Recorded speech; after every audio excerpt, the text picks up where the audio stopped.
Praise the Lord. நீதிமொழிகள் 12ஆம் அதிகாரம். புத்திமதிகளை விரும்புகிறவன் அறிவை விரும்புகிறான், கடிந்து கொள்ளுதலை வெறுக்கிறவனோ மிருக குணமுள்ளவன். நல்லவன் கர்த்தரிடத்தில் தயை பெறுவான், துர்சிந்தனைகளுள்ள மனுஷனை அவர் ஆக்கினைக்குட்படுத்துவார். துன்மார்க்கத்தினால் மனுஷன் நிலைவரப்படான், நீதிமான்களுடைய வேரோ அசையாது. குணசாலியான ஸ்திரீ தன் புருஷனுக்கு கிரீடமாய் இருக்கிறாள், லச்சை உண்டு பண்ணுகிறவளோ அவனுக்கு எலும்புருக்கியாய் இருக்கிறாள். நீதிமான்களுடைய நினைவுகள் நியாயமானவைகள், துன்மார்க்கருடைய ஆலோசனைகளோ சூதானவைகள். துன்மார்க்கரின் வார்த்தைகள் இரத்தஞ்சிந்த பதிவிருப்பதை பற்றியது, உத்தமர்களுடைய வாயோ அவர்களை தப்புவிக்கும்.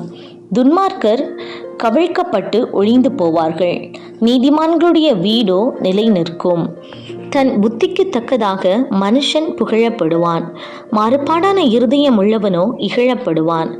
ஆகாரம் இல்லாதவனாயிருந்தும் தன்னைத்தான் கனம் பண்ணி கொள்ளுகிறவனை பார்க்கிலும் கனமற்றவனாயிருந்தும் பணிவிடைக்காரன் உள்ளவன் உத்தமன். நீதிமான் தன் மிருக ஜீவனை காப்பாற்றுகிறான், துன்மார்க்கருடைய இரக்கமும் கொடுமையே.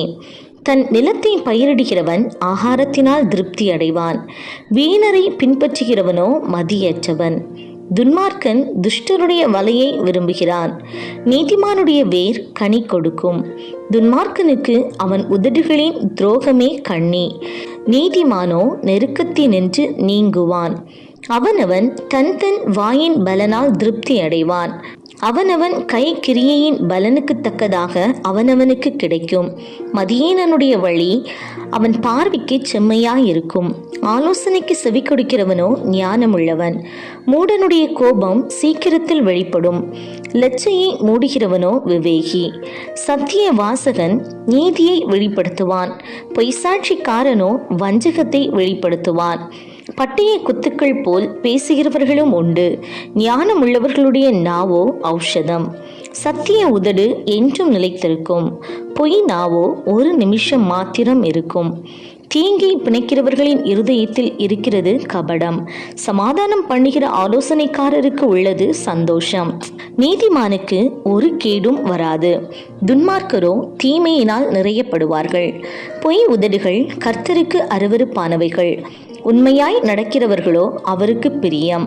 விவேகமுள்ள மனுஷன் அறிவை அடக்கி வைக்கிறான், மூடருடைய இருதயமோ மதியீனத்தை பிரசித்தப்படுத்தும். ஜாக்கிரதை உள்ளவர்களுடைய கை ஆளுகை செய்யும், சோம்பேறியோ பகுதி கட்டுவான். மனுஷனுடைய இருதயத்தில் உள்ள கவலை அதை ஒடுக்கும், நல்வார்த்தையோ அதை மகிழ்ச்சியாக்கும். நீதிமான் தன் அயலானை பார்க்கிலும் மேன்மையுள்ளவன், துன்மார்க்கருடைய வழியோ அவர்களை மோசப்படுத்தும். சோம்பேறி தான் வேட்டையாடி பிடித்ததை சமைப்பதில்லை, ஜாக்கிரதை உள்ளவனுடைய பொருளோ அருமையானது. நீதியின் பாதையில் ஜீவன் உண்டு, அந்த பாதையில் மரணம் இல்லை.